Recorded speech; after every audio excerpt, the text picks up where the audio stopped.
Welcome, one and all, to The Late Show. I'm your host, Stephen Colbert. I just want to start off, I'm so grateful to have this show. I'm going to say thanks to everybody in here and to everybody watching from home who I think might just be my wife, Evie, because everybody else probably watching ABC, because tonight, Jimmy Kimmel returned to the airwaves. I'm glad Kimmel's back. He is a wonderful fella. To know him well is to admire him immensely, even if he takes the whole summer off. What else happened? Oh, today's also, it's the start of the UN General Assembly, when the entire world comes to New York to be stuck in traffic.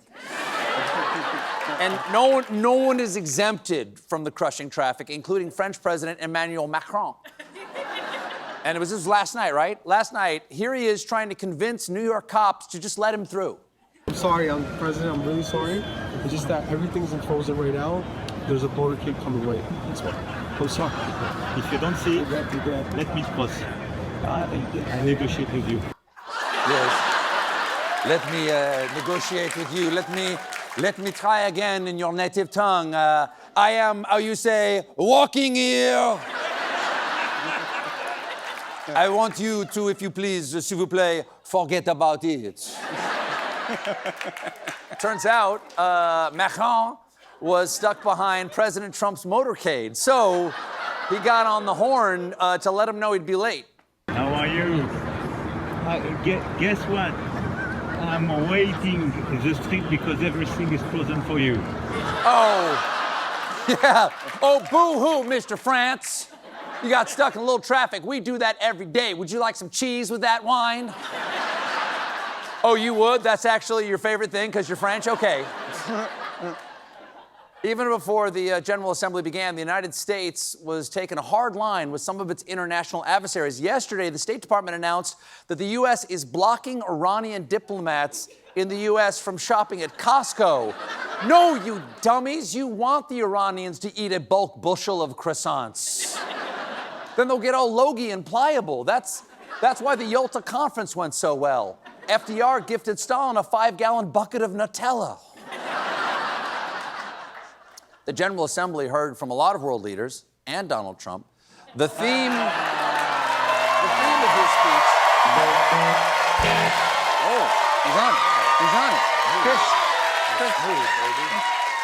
The theme of his speech was that the UN sucks.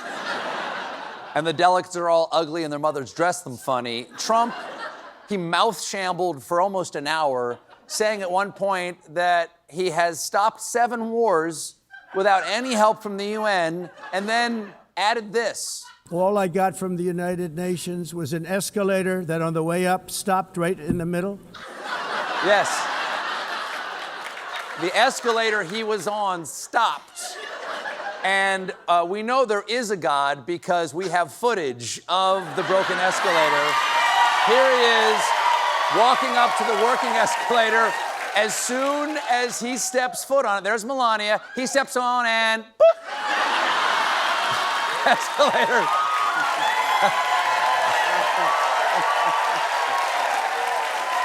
That escalator goes, no. They don't really know why it stopped. My theory is that the entire escalator community feels really guilty about what they did to us back in 2015. So they're trying to make it up. In the speech, Trump came down hard on immigration. It's time to end the failed experiment of open borders. You have to end it now. See, I can tell you. I'm really good at this stuff. Your countries are going to hell. Keep in mind, this is his welcome speech to the UN. I'd love to see him host a dinner party. Welcome to my home. May I take your hat and your coat? Wow, your kids are ugly and your wife has a horse face. Your whole family is going to hell. Pig in a blanket, which is also what I call your wife. Wow. Then, yeah, not nice. Not nice. The point is, yeah. Not nice. Then Trump trashed international efforts to do anything about global warming. If you don't get away from this green scam, your country is going to fail. And I'm really good at predicting things, you know. They actually said during the campaign, they had a hat, the best-selling hat. Trump was right about everything. And I don't say that in a braggadocious way, but it's true. I've been right about everything. Everything. I've been right about everything. I once thought I was wrong about being right about everything. Turns out I was wrong, right? Staying. Am I? Staying on the environment and air pollution, Trump said something. We have a border, strong, and we have a shape, and that shape doesn't just go straight up. That shape is amorphous when it comes to the atmosphere. It does. America has a shape. It has a shape. In fact, it doesn't go straight up and down. It's got a shape. In fact, I got a map of the United States right here. Show them the map. There you go. There it's just... That's what it looks like. Wow. That's the map right there.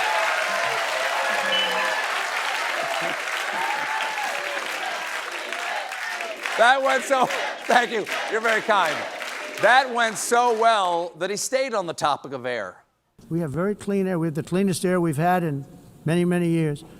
But the problem is that other countries, like China, which has air that's a little bit rough, it blows. Fascinating. Mr. President, how do you think the speech is going? It blows.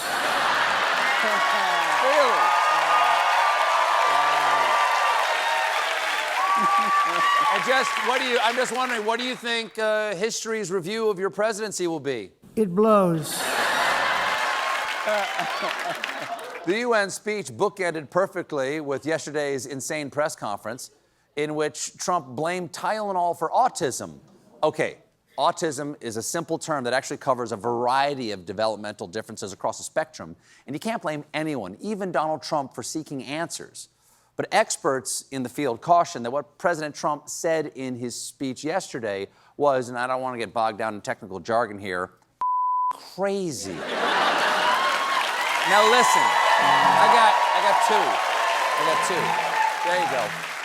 Now listen, I'm not a doctor, but you know who is? Republican Senator Bill Cassidy, who posted this about the Tylenol claims. The preponderance of evidence shows that this is not the case. Ooh. I think Bill Cassidy just lost his late-night talk show. Cassidy tonight. Cassidy tonight. Yeah, great.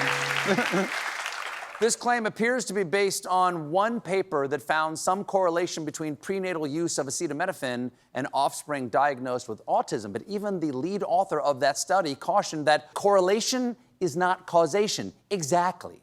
For example, I picked a side salad over fries the day my show got canceled. Is that why? Probably not. But just to be safe, I will never eat a salad again. So fry fans. Get some fry fans out there. So the medical doctor folk are saying that what Trump's saying isn't actually what the studies say, and it turns out some of what he was saying wasn't even words. Effective immediately, the FDA will be notifying physicians that the use of let's see how we say that. Acetaminophen. Is that okay? No. Nope. No, that's not okay. Doesn't exactly inspire confidence. Mr. Smith, before we do your open heart surgery, we'll have to put you to sleep, which means we'll need to bring in the anesthesia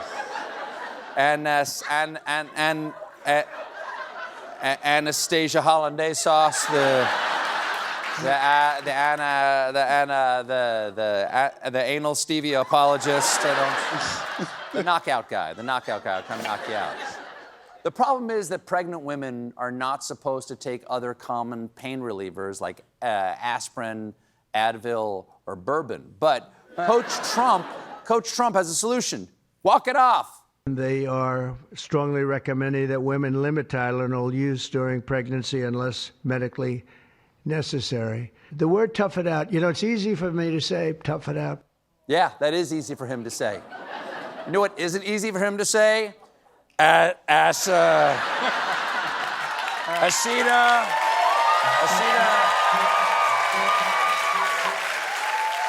That's a toughie right there. Acetaminophen, a cellar to Boston beans, ass blaster methamphetamines.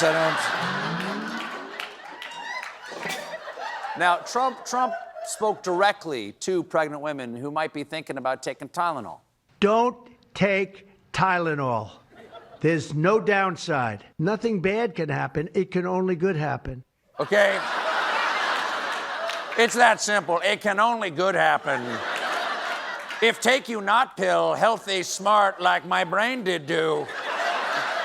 Do my brain did smart?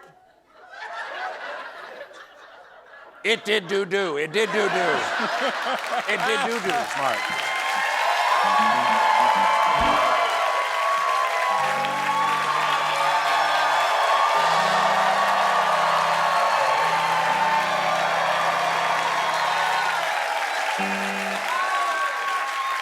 Now, regardless of whether or not anything he said was factual, this press conference is just going to add to the natural anxiety of expectant parents.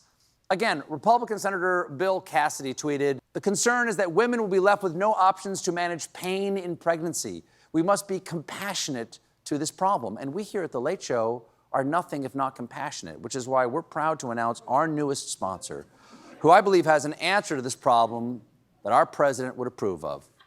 Being pregnant is hard, with general discomfort, back pain, and headaches. So how can pregnant women Tough it out. Introducing the Prescott Pharmaceuticals Bite Stick, the latest in science-based jaw-clenching technology. Here's how it works. When you're pregnant and uncomfortable, put the stick in your mouth, bite down, and chomp away the pain.